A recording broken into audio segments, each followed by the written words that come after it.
For a mystery or thriller book to get a 5-star from me, it has to have something surprising and it has to be entertaining. I saw the twist coming from like page 20. I am halfway through this book and it's just like not doing anything for me. Shut the f up. Hello friends, it's Kayla. Welcome back to my channel. I'm so excited for today's video because something wild is I haven't read a 5-star mystery thriller in a year. So the hope of today's video, getting all of these recommendations from all of you, is that I will end up with at least one huge win by the end. I put out the question to all of you on Instagram and YouTube looking for your recommendation for something that has a big plot twist, a big reveal, because something I say over and over again is for a mystery or thriller book to get a 5-star from me, it has to have something surprising and it has to be entertaining. So in this video, I'm gonna read 5 books that were suggested by a lot of you. I will be reading The Last One by Will Dean. I think this was mentioned more than anything else. I do like thrillers that are set around the water. I can't remember, is this on a cruise ship? Yeah, I feel like this could be a good time. I've heard it's twisty and fun. On my TBR shelf, The Drift by CJ Tudor. I read the first chapter, enjoyed it. It's a pandemic, like slightly maybe futuristic thriller. A bunch of different perspectives, people trapped in the snow. We've got The Trees by Percival Everett, which I think is a more literary take on a mystery, which I often enjoy.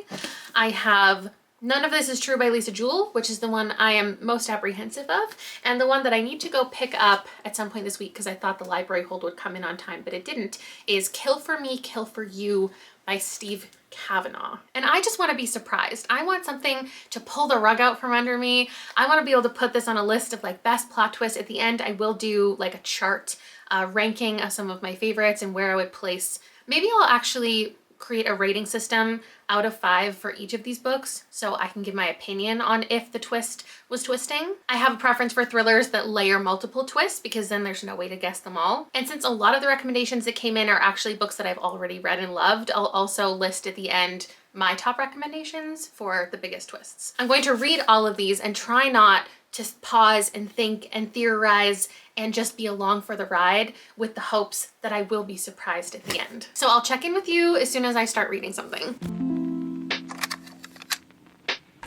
So I've decided to start with The Trees as my first pick for the video. My friend Bree, host of Blackoween, is doing a mini readathon for her patrons this weekend, and I'm gonna participate in some reading sprints with her. So I started this and I'm a quarter of the way in. It is exactly the tone I was expecting. It's funny. There's this scene where someone's planning a funeral and I like laughed out loud at the back and forth of it, even though it's obviously like a somber topic. And the book opens up with these brutal deaths. I don't know how many are gonna happen in here, but I don't think anything to this point should be considered a spoiler. So these 2 white men die in different circumstances, days apart, and the same black man is found with their dead bodies, also dead. And in both scenarios, the police arrive and they take the dead bodies like off to the morgue. And once they get there, the black man is missing. Like there's no way he could have escaped the facility. There's no way he could have left the crime scene. There's no way somebody could have taken him. He's just vanished. And at this point, they're realizing that he bears a strong resemblance to Emmett Till. And so now they're convinced, well, some people are convinced that he is Emmett Till. He's like the ghost of Emmett Till, and he is getting his revenge. I wasn't expecting it to feel like speculative at all. And so now I just like don't know. I don't know. Are we supposed to believe that it is a ghost? Like, I imagine if it has a twist ending, it would be like a speculative twist. Because I love books with a speculative twist, but that's more so when the book hasn't hinted to that at all, and then it comes out of nowhere. I love it. I know everybody doesn't, but the fact that it's introducing even the idea of it being speculative, I don't feel like that would be considered a twist. So the twist has to be that it's not speculative and that it's a real life crime, but like who did it and how did he get away with it? Because like these people were like brutally dead, like dismembered each other basically, and the man has no pulse, so like he can't be faking his own death, and to do it twice in this short period of time was just so strange. But I guess satire often is surreal, so Maybe there even won't be an explanation for everything. That's what I would be thinking at this point if somebody didn't tell me that this would be a good book to read for a shocking reveal. And now, like, I don't want to be thinking about it, but I can't stop thinking, like, what on earth would the reveal be? Like, there's something so fucking weird. I think I'm gonna enjoy this regardless of if it has a reveal though, because I just think it's well written. I think it's interesting. This family is all very like vivid. They just brought in these kind of FBI, but MBI detectives, and they're gonna try to solve things because the local detectives are relatively useless and also racist. So I'm gonna read a little bit on live reading sprints and I'll update you again. Though this book is satire, and obviously I'm talking about the funniness of it and the tongue-in-cheek moments, and I'm going to continue to talk about that. One thing is just like the characters' names are just very funny and so unserious. And I could see how this is not a book for everyone. But the way that I speak about it and the way that the book exists, I don't want to take away from the fact that the murder of Emmett Till is a very serious thing that happened in American history. If you don't know anything about it, there was a Black child who was murdered by a group of white men, essentially because he spoke the wrong way to a white woman. It had an impact on the civil rights movement down in the States, and there's this woman in the book who is creating an archive of all of the lynchings that have occurred in history, and there are just pages and pages of these names, which also make up the cover here. And I really just think that it is excellently done, the balance between the somber nature of this topic with the dark humor of it. Now, I went back and looked at the comment because I hadn't since this was recommended. I just kind of pulled it. There also just weren't very many authors of color mentioned when talking about books with great plot twists and unexpected moments. So if there's anything else that you would like to recommend in the comments, I can definitely make a part 2. And the comment specifically said it's not about one big reveal, it's that it's twisty and turny throughout. And I already see that, and I can imagine there's like a couple more things to come. There's even like identity reveals that have been interesting to the plot. But essentially these murders, as it says in the description, start occurring all over the country. And we're just following various people engaging with that, discovering the crime scenes. I like how the crime scenes are talked about based on who is discovering it, like how they talk about the individuals who have died, who's a victim, who's a suspect, even though the scene appears to us as just 2 dead people. Percival Everett is saying a lot of things and really hammering home a lot of points and making things very clear, but is also leaving a lot of nuance. I love how short the chapters are. Sometimes they're just 1 or 2 pages. There have already been 64 at this point. It's a lot of dialogue, a lot of over-the-top seeming scenes. There's even like political commentary, like from current day, because this is more or less current day, about the current political system, poking fun at a lot of things. And there really is only the one question of how everything's being accomplished, who's responsible for it, and I definitely have ideas, but that's not the enjoyment of this book. Like, if you start it and you get, you know, the first third that I checked in with you, if you're not already really into it, it doesn't change. Like, it is what it is. And it really can't just be placed into one genre. I remain having a good time, and I'm gonna wrap it up today.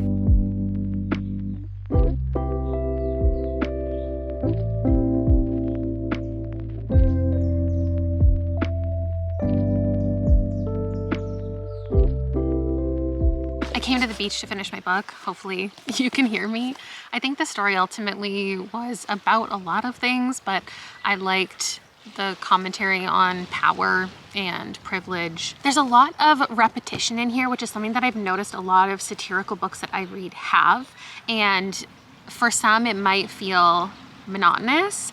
It might feel like there's no purpose in some books that are really repetitive. But in a story like this, and ones that are satirical, I think that the purpose of it is to hammer home a point and also make you sit in the violence and sit in the confusion that the characters are feeling. And for that, it feels intentional. He doesn't need to tell you the same death scene 10 times, but he's doing it for a reason. It kind of reminds me of the repetition in Glory that I gave 5 stars and really loved.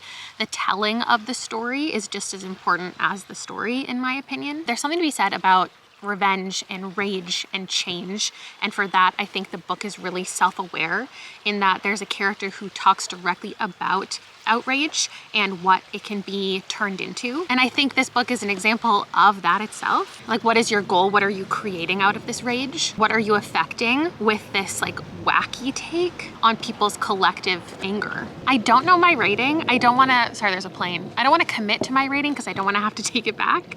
And I don't know at this point if I'm being really picky about my 5 stars. Even the book that I'm talking about that I read a whole year ago, Everyone in My Family Has Killed Someone, I gave that like a 4.5 when I first finished it. And I was like, is it a 5? I think it's a 5.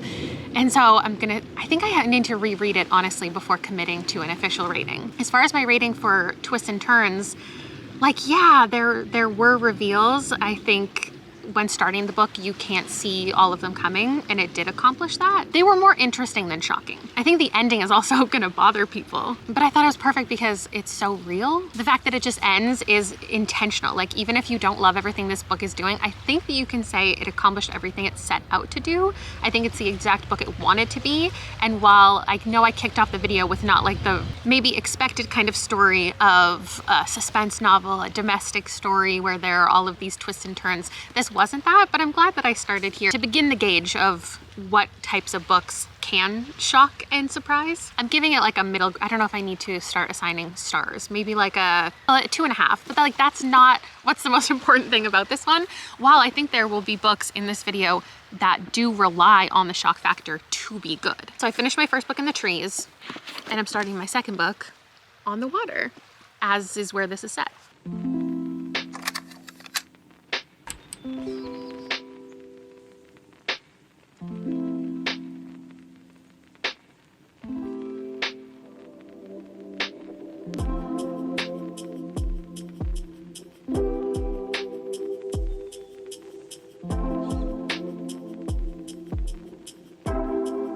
Imagine I just fall off the dock because I'm not paying attention.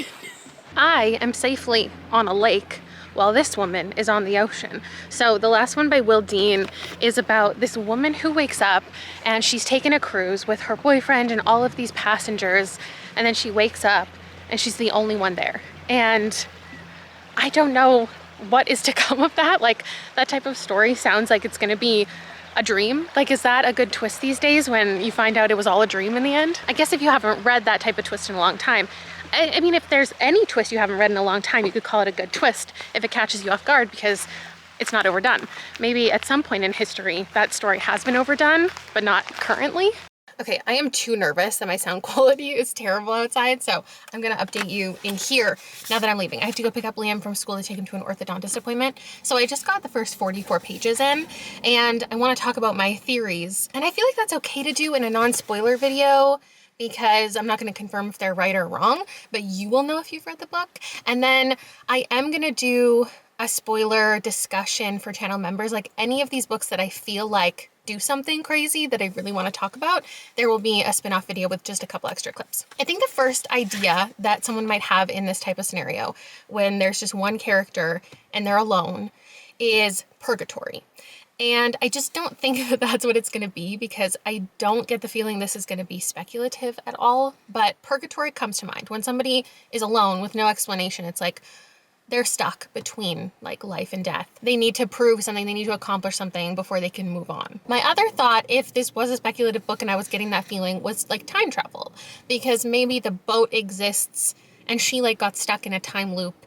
And so all of the people who disappeared overnight, and it's like a weird disappearance too. It's not like they all would have jumped off the ship or had a big like shared hallucination or somebody came in and killed everybody. Like, they all have, like, the beds are made, everything looks pristine. It doesn't seem like there was an emergency. Like, maybe she could have slept through an emergency and that would explain it, but everything is too perfect for that to make sense. So I'm thinking time travel. Like, everybody else is still on the ship in the future, but like she's somehow transported to the past or the future. Like, I don't know. And the last theory, the only one that's realistic, is that this is just a big ruse. Like, everybody on the ship, how would this be possible, is like pulling, you know, a prank on her or trying to punish her for something. Like, this main character has done something terrible and now she is, I don't know, in this big scheme. We know a little bit about Kaz. We know that her father She didn't have a great relationship. He did some stuff to the family.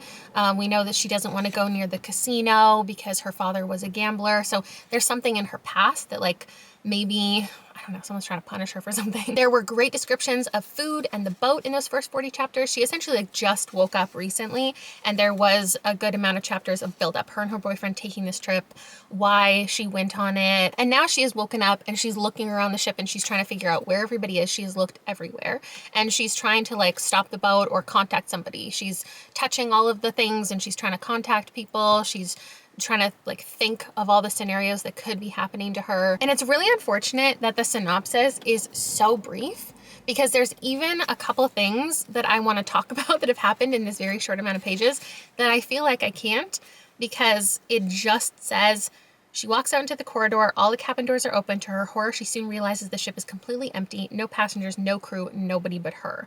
The Atlantica is steaming into the mid-Atlantic and Kaz is the only person on board. But that's just the beginning of her terrifying journey in this white knuckle mystery. I don't know what on earth is going to happen in 440 pages, but I'm exactly 10% through. So I'll update you soon, but I don't know like what I'm going to talk about. The mystery is just how, like, why this is happening to her and like how long before that is solved. Seems like a weird situation, but I'm gonna go do the things I have to do and then I'll get back to it.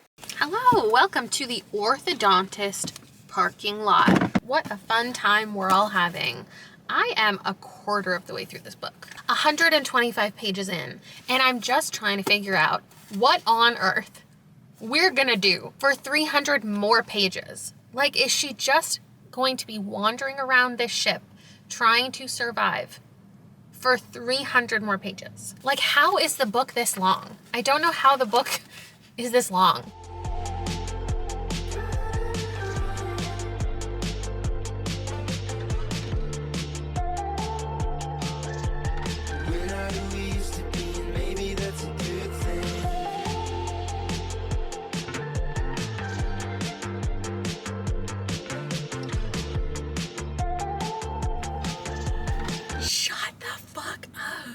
The fact that 3 chapters ago, I said, what on earth is gonna happen? And I'm not bored, but like, I need something else to happen. Bitch, Will Dean timed that perfectly because we got a reveal. I was just about to shut off the camera because I just needed like a 2-second clip to add into the, you know, a little montage, and I was gonna read a little bit at home. I was gonna read here. No, the montage is over. Shit hit the fan. We got a reveal. We got a fucking reveal? I didn't see that coming. Maybe you would have seen it coming. Pause. Give me a minute.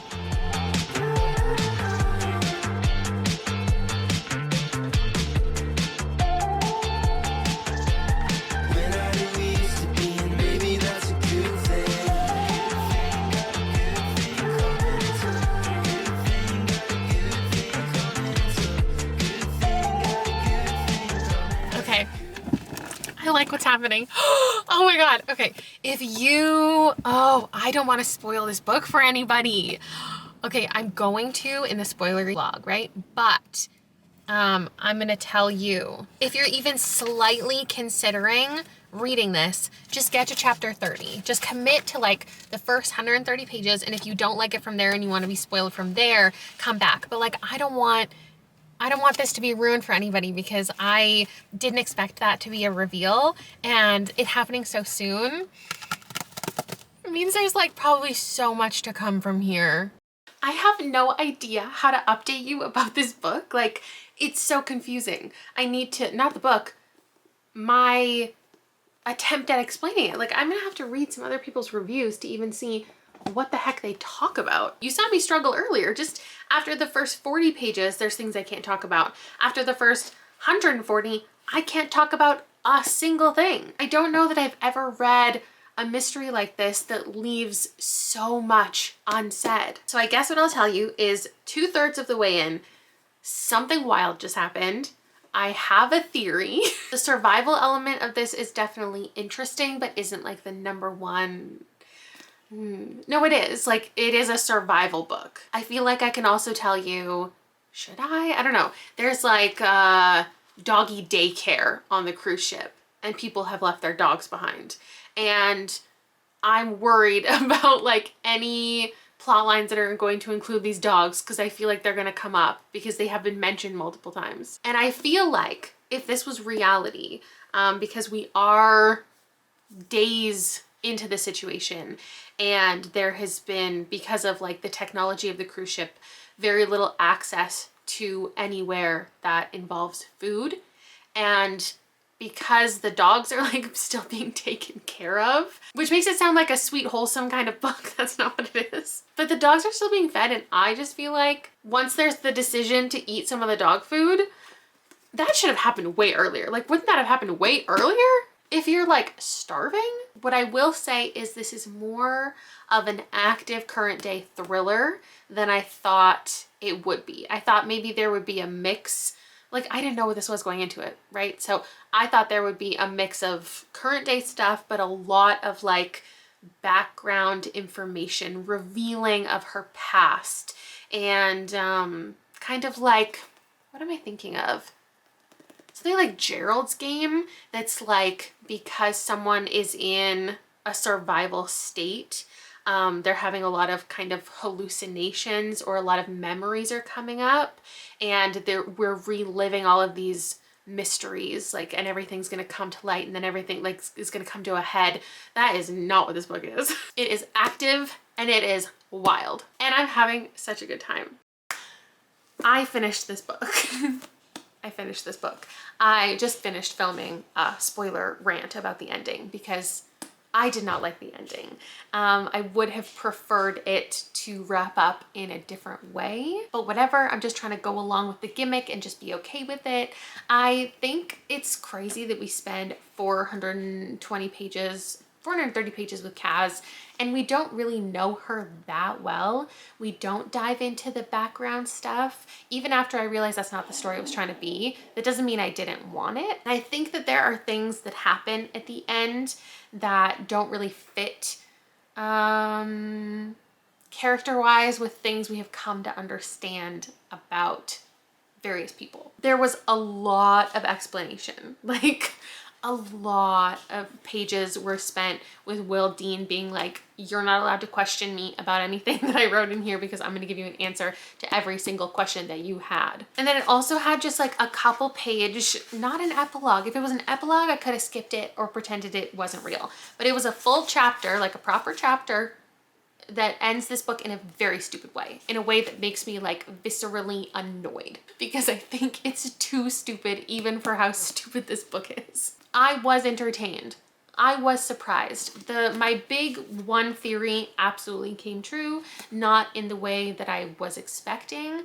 And I just can't get over the first like reveal because I didn't expect it at all. Maybe if I'd spent more time really pondering all of the possibilities, it could have came to me. So my rating of like a 3.5 out of 5 for the shock factor, because there was a couple like little things, but did they impact the story in a huge way?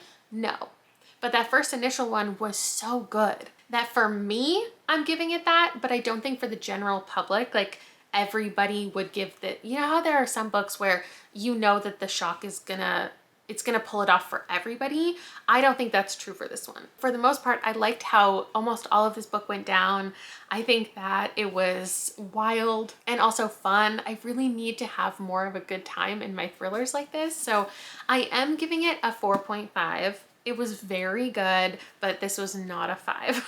But I would recommend this to most anybody. I know it has a mix of ratings. I know there are a lot of people out there giving it like 1 star, saying that it's completely out of the realm of reality and they hate it for that. But if you want to shut off your brain and have a wacky good time and also read like a survival story, and the atmosphere is great, like it's very much a cruise ship. You don't forget that you're on a cruise ship at any point. I think it accomplished so many good things, and I most definitely would read from Will Dean again. I know he's written quite a few things that people are into. And though I read majority female authors, it is interesting to me that of my last like 10 5-star thrillers or 4.5-star thrillers, 5 out of the 10 have been written by men.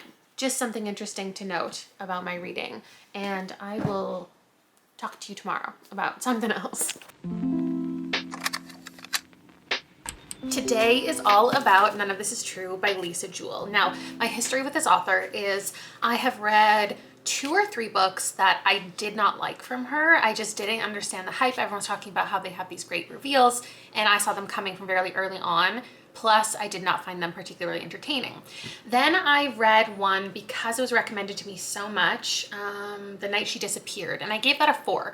And I said like it was an objective 4. It was one that I respect, I understand. I think it was a good solid mystery, but again, it didn't do anything like fantastic. And so I thought I had completely, knocked Lisa Jewell off my list of authors to read, but this one has been relentlessly recommended. It was in the Goodreads Choice Awards. Everybody has been reading it and loving it. Since I talked about reading this in a recent TBR, I've had some people come out of the woodwork and say, no, it's actually not that good. So I'm going into it a little bit hesitant because of just my own history with this author, but I'm currently doing live reading sprints with Gabby, Gavin, and Katie, and I'm gonna get through as much of this as I can today. It starts off with, I'm listening to the audiobook because I've heard it's mixed media and a really enjoyable time.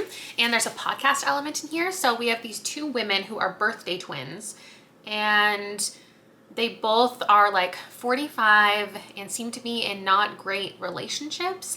And one of them becomes like obsessed with the podcaster hosting her on the podcast and telling her story. To me, just in the first couple pages, I just grabbed the audiobook now, but I read the first couple pages physically, and it sounds like her husband met her when she was like 13, and they've been dating since she was 15, and he is, I don't know if it said the exact year, but I think he's like 20 plus years older than her. So she's definitely groomed, it seems, and perhaps has been abused all of these years. They have a couple children together, and she's just gonna tell her story. And because they're birthday twins, and we find out that they were born in the same hospital at the same time, but neither of them really knows when they were born. I think the automatic assumption that you have is that they were twins and like split up, adopted out, whatever, or that they were both born at the same time and switched at birth, or like there obviously is just something to do with their birth that's going to be related. Maybe their parents knew each other, like they were set up for some type of situation.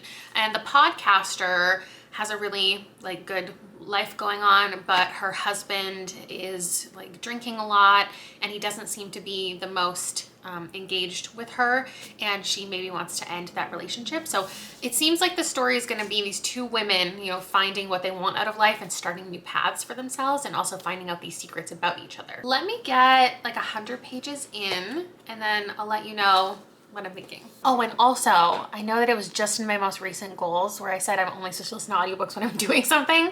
So I am gonna be working and like cross-stitching. So if you consider that doing something, that's just what I'll be up to. I'm gonna go on a bike ride later and listen to it then too. So just allow me this moment.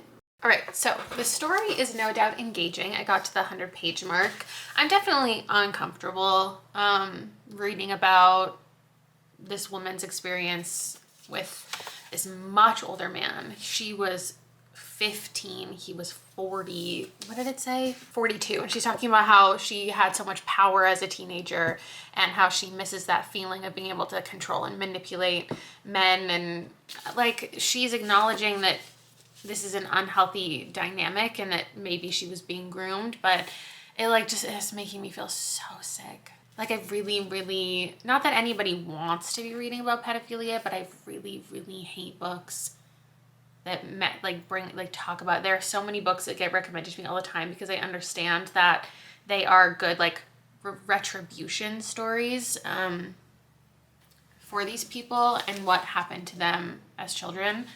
But like I don't want to be reading it. You're getting a good amount of the current day dynamic, the back in the day dynamic.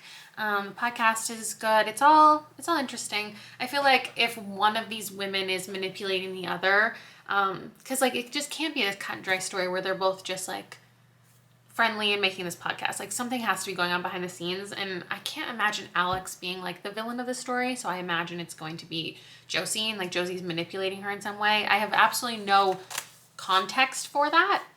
That's my only assumption at this point, and I'm not going to tell you here if what turns out to be true. So I'm not going to share any more theories or like where they go. I don't know. I don't feel like there's really that much to even consider at this point. You know that this story and the women's experience together turns into like a Netflix documentary. So something is going to happen between them. She's not just revealing all of this information, like something is going to be happening current day. And I really have no idea what that's going to be and what they're going to go through. Oh, I'm apparently not going biking after all. It's hailing. Sorry, I have the big light on, so it might be really obnoxious. But I'm cross stitching, so I need to see. I ran out of purple and I'm really sad about it. This is all I have left of my purple, so I need to go to Michael's and get some more stuff. Can I tell you a little secret?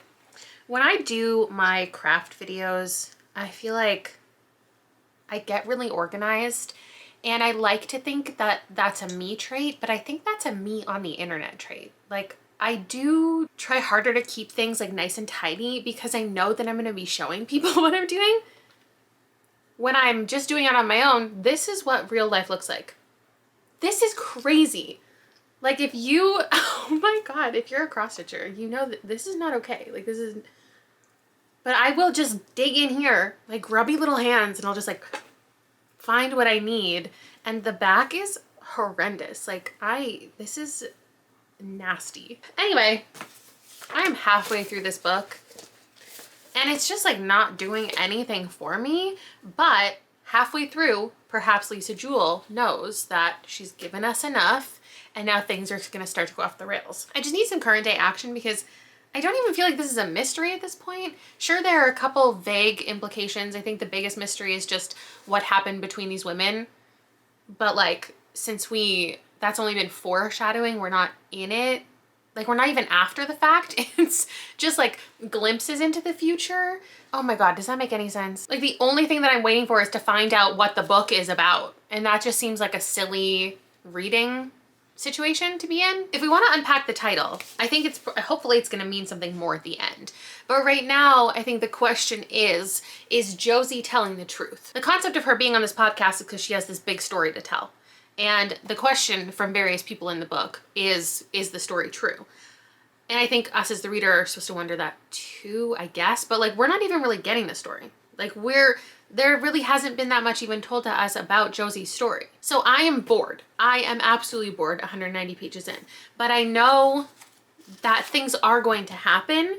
And so I just don't think this is worth it, because this isn't the type of story that I even like. I've talked about it before. Women inserting themselves into others' lives and becoming obsessed with them and stalking them and trying to take over their life or whatever. That's not my favorite type of story. And that is a lot of thrillers. And it says in here, Alex becomes a subject of her own true crime podcast. So I know that like, it's gonna happen. It's just, there's only so much I can read about like this woman becoming kind of unhinged, because it feels repetitive. And not that I think it should have been knocked down to like 20 pages and I would have gotten the point, because the point is over and over again, it's getting dangerous, I guess. But I know, because this is a plot twisty book, I know that that's not what it is. It's not just going to be like Josie was lying.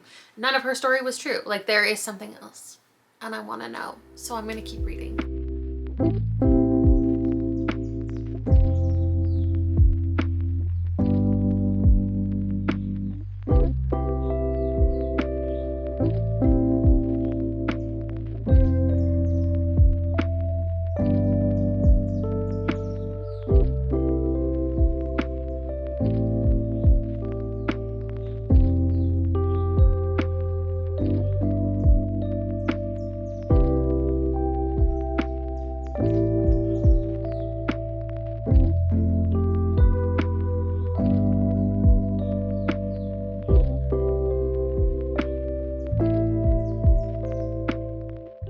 I am 30 pages from the end. I've hit part 4. I don't think there has been a twist yet. There have been reveals. There have been explanations for things, but there hasn't been like a twist, like something that has been true that the book has like gone back on. Something it's led you to believe that wasn't true. Because of the way that this is written and the format of it and the title, I think everything is just so up in the air. You can't assume anything to be true until it's told in like a third person factual way. Everything that's first person is like who really knows? I don't like it. It hasn't, I don't think, been very interesting, but I'm hoping for a twist. So I'm gonna finish this up. You can watch me listen to the last 20 minutes of the audiobook.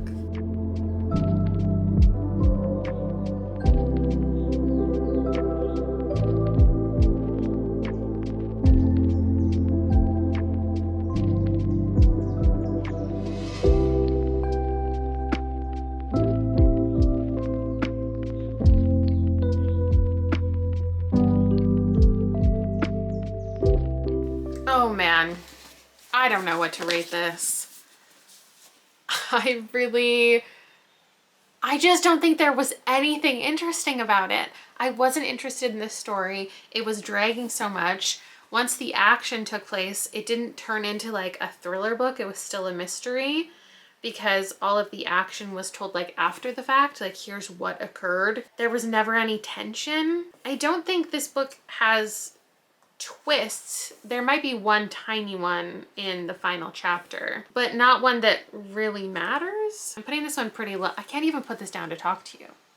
I'm putting this pretty low on my ranking of personal rating and shock factor. But that could just be me and things that I've read before. But I don't think so. I don't know. I can understand people liking this book, but I don't think that it is a twisty book. Just because of like the pace in which and the tone in which it is slowly explaining itself to you. Because a 3 means it was okay, and I don't think it was okay. I think it was really dull. And now I wish that I had committed to no more Lisa Jewell books. But now I think I can make that decision more comfortably, knowing that if this is her best, like she's just not for me. And I know I said that when I read her last one. But anyway, that's that. Hopefully tomorrow's book will be better. I'm on my morning walk and I started The Drift by CJ Tudor. There are 3 different perspectives. There's this place called The Retreat, but we're not being explained exactly what it is. But there's a group of people there. There's a group of people headed there on a bus and a group of people headed there on like a cable car. So it's isolated.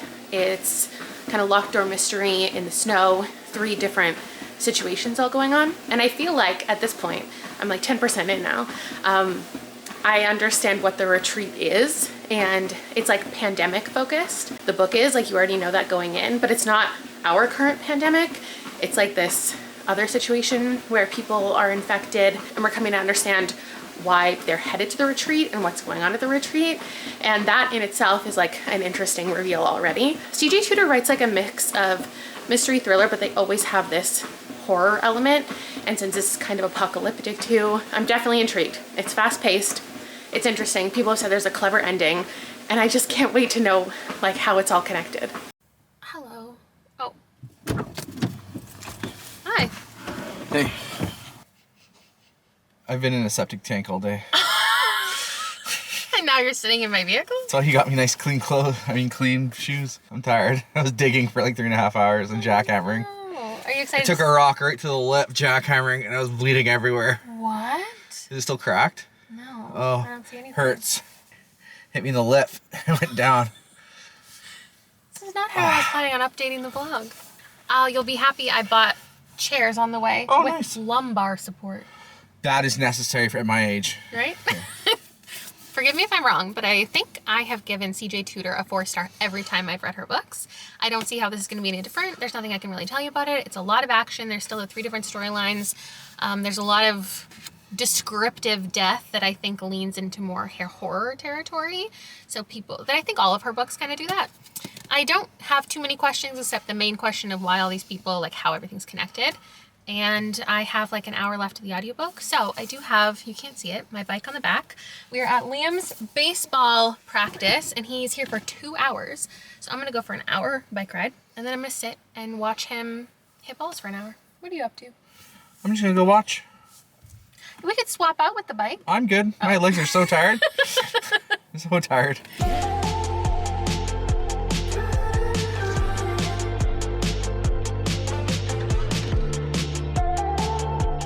My book. I'm giving it 4 stars and I really like how everything came together. My evening got away from me last night, so I did not update you on my final thoughts on this. First thing is this does definitely have a twist, a reveal that impacts the entire story. And I would give that like a 4. I think there is the ability to surprise a lot of people with that. But what's crazy about it is I saw the twist coming from like page 20, and I wish I had filmed a clip with my prediction. It was just kind of an offhand thought that I had. I was like, wouldn't it be interesting if this was happening? Because there was a little mention of something in the different scenes, and I was thinking like, what if this was a thing? And then it left my mind immediately and I didn't consider it again. So when it was actually revealed and then that final chunk happened that's like an explanation, I was like, ah, I'm so smart. But I still didn't connect like why, like what that would have meant if my assumption was correct and who it was involving and who it was impacting. So yes, I did get that surprising moment and I was mostly entertained. I think that this went a little too action heavy for me to really, really love and give a 5.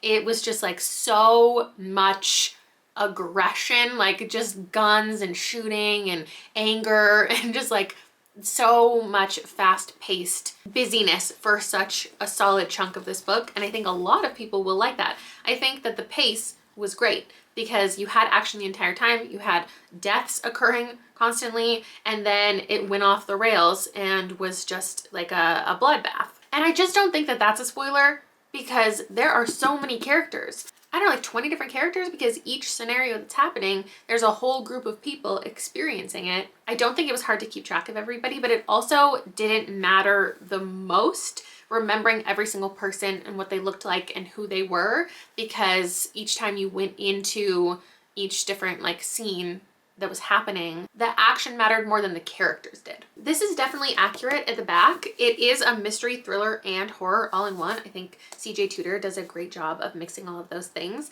I had a good time with this and I wouldn't hesitate to recommend it to like anybody.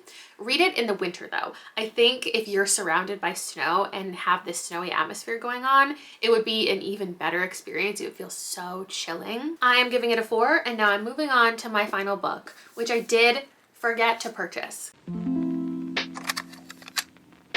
Lucky for me, the audiobook is included in my Everand subscription. This has an average 4.2 right now, and it came out a whole year ago, so that's very promising. For me, it seems like I read one book a year that is this domestic suspense that really works for me, that does something others haven't done before. Even if the premise sounds similar, they pull off some different kind of twist, different kind of element. So I'm thinking things like Gone Girl, Look Closer, My Lovely Wife, The Kind Worth Killing. Those are ones that stood out to me as having similar premises, as in either the married couple is working to kill someone together, or the married couple is working against each other to get the other one killed. Someone in the couple is missing, someone is trying to get their revenge, those types of stories. And because this one gets recommended so much, I feel like it's going to be that moment of this year for me that is a domestic story about couples, simple life, but things start to go off the rails. I actually already started the audiobook. I'll tell you how far into it I am. Okay, I'm 12% into it, and the synopsis hasn't come into it yet. So what I have been reading is this woman who is obsessed with taking down this man who she believes killed her daughter. Her 6-year-old daughter has a string of crimes connected to him. Her husband felt really responsible when that happened and he took his own life. So now she is on her own. She is psychologically broken, and she has had a restraining order put against her because she's stalking this man because he didn't, like, nothing happened to him. The trial did not go her way, and she wants revenge against this man. Then we're following, I only got brief looks into this other situation. The first woman's name was Amanda. The other one was Wendy? No, it wasn't.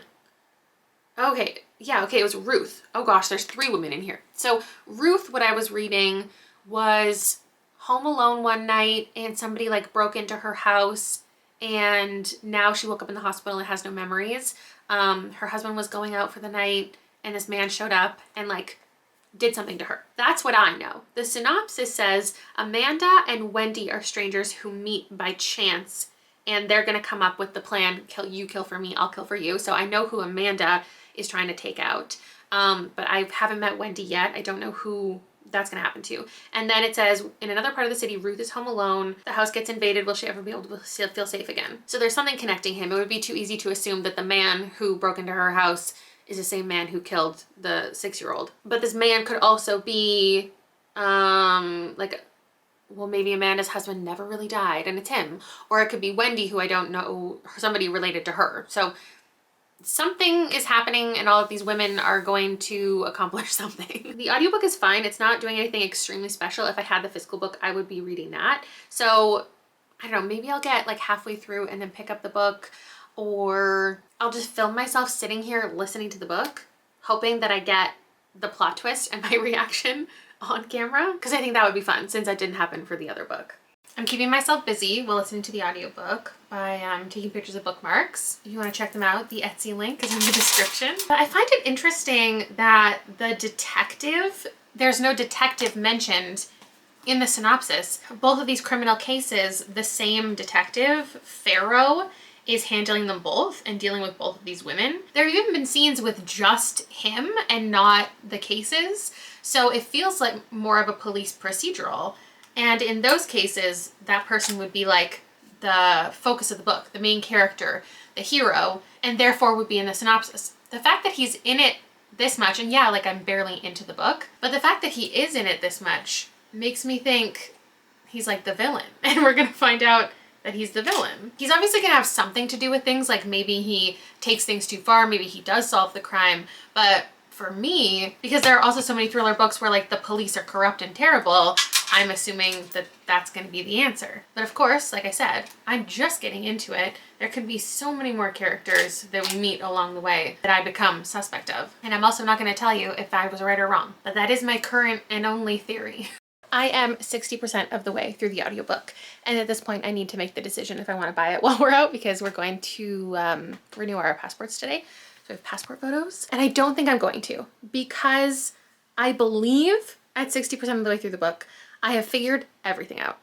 I think I know everything that's going on. I think I know how everything's connected. And I also think I can predict the ending and the action that's going to occur. And I don't think I'm underwhelmed by the book. I think it definitely has the ability to surprise a lot of people, but it's just okay for me. Like, it's a pretty average mystery. If the twist is what I'm predicting the twist is, there's definitely the potential that a lot of people are surprised by that. And I wish that I couldn't see it coming. A lot of things have happened in the story. We met Wendy, the woman that Amanda is like making the deal with because they each have something horrific that has happened to them.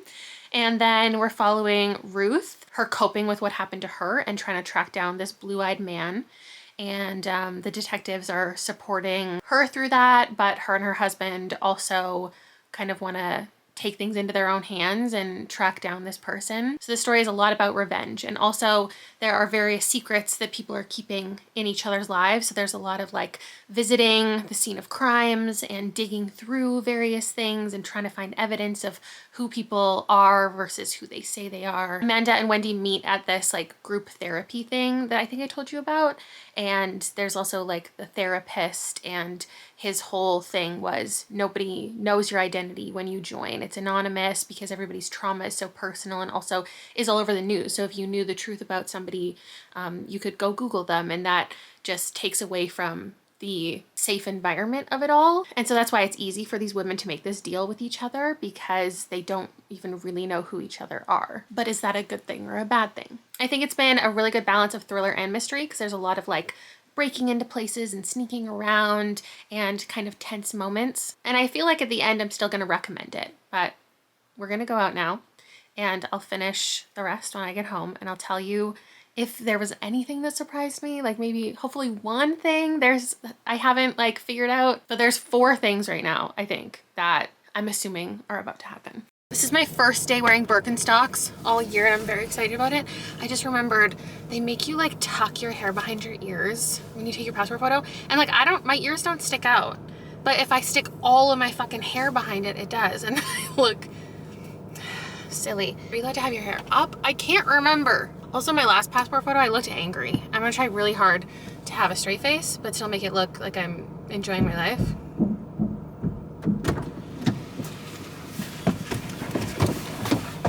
Have you practiced your passports not smile? Here's my passport photo.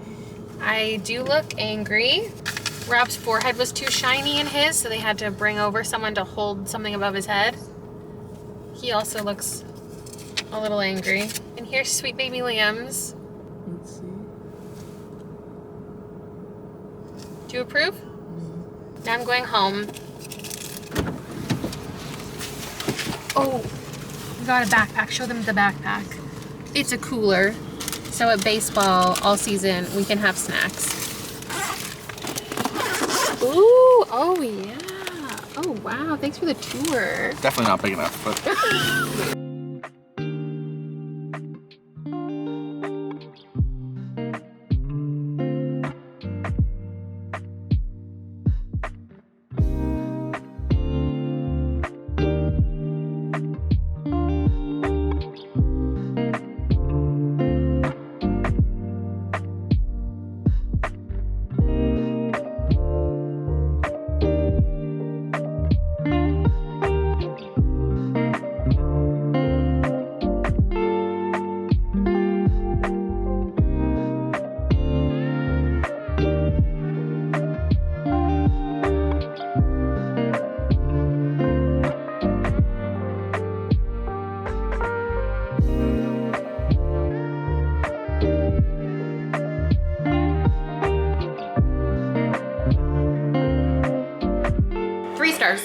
That last clip was half an hour long because I was really hoping that I would catch like my reaction to the twist on camera, but none of the twists I hadn't already assumed were going to happen. So nothing really did it for me in that final chunk. I was just doing all of my Stanley Cup playoff predictions.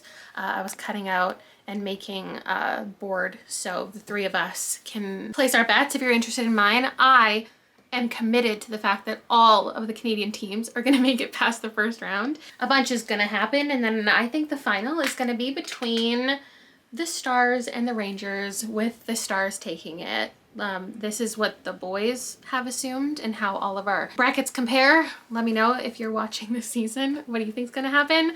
Though right now I can hear the Boston game going on and they are winning. But we'll see. As far as my bracket for these books, I'm now gonna create this little tier thing because I want to distinguish between ones, like books in general that surprised me, entertained me, I loved, the twist was good, and the twist like got me. I want to have a tier for books that I think have a good twist, they just didn't get me, so I predicted them, but I would still highly recommend them. I want to have a tier for books that got me, the twist worked, but it didn't stick the landing, like not everything else was perfect surrounding that. I guess I have to have a tier for books that worked for me, even though like the twist didn't end up being the most important part of that enjoyment. And then bottom tier just for books that like I didn't love. Yeah, I think they could work for people, but they were just mad. I wouldn't feel like confident recommending them broadly, even though other people do. So that's where the books in this video landed. If you want to know a couple other books that go in the top tier, here are those. Here are some that would go with the twists that definitely worked for me, but like didn't end up being perfect books, but I still think that you should read it for the twist. And then ones for me that weren't surprising, but I see how they could be for other people and I would recommend them. The Silent Patient is something that I feel really resembles my journey through and like the general public response to Kill for Me, Kill for You. So I would recommend these for the same people. They're both 3 stars for me. I think that they were fine. I was generally engaged the entire time. I just didn't have that oh my god shock moment that a lot of other people do that made them absolutely love it. If I was surprised, which I think I was supposed to, by like any of the 3 reveals, then it would be fine. But it's not like I just thought of them, you know, 10 or 20 pages early and then got the satisfaction. It was like 100+ pages before the things got explained that I was like, oh, I wonder if this is what's happening. And normally I can't predict things that well when it's an audiobook because I'm just listening. I'm just engaged. I don't have time to think and ponder. When I'm staring at a physical book, I could easily zone out for a minute and think, what's gonna happen? But for this one, it was just fine. I often don't love detective POV anyway. I also think you could consider this the kind of book that would fit into like the women kind of obsessive thing. The vibe felt like that. I think I had a little bit of a consistency problem with one of the characters, and overall it was just a 3, maybe like a 3.5. Anyway, so that's that. I did not indeed end the video with a 5-star thriller, but that's okay. The thing I'm glad most about is that the video didn't descend in ratings the entire time, because then somebody might say, oh, you just read too many thrillers back to back, and they just got less surprising every time. But I was actually reading some things in between these books as well. So thanks so much for hanging out with me this week. If you have any other recommendations for really good twists, let me know, and I will see you in another video in a couple days. Bye.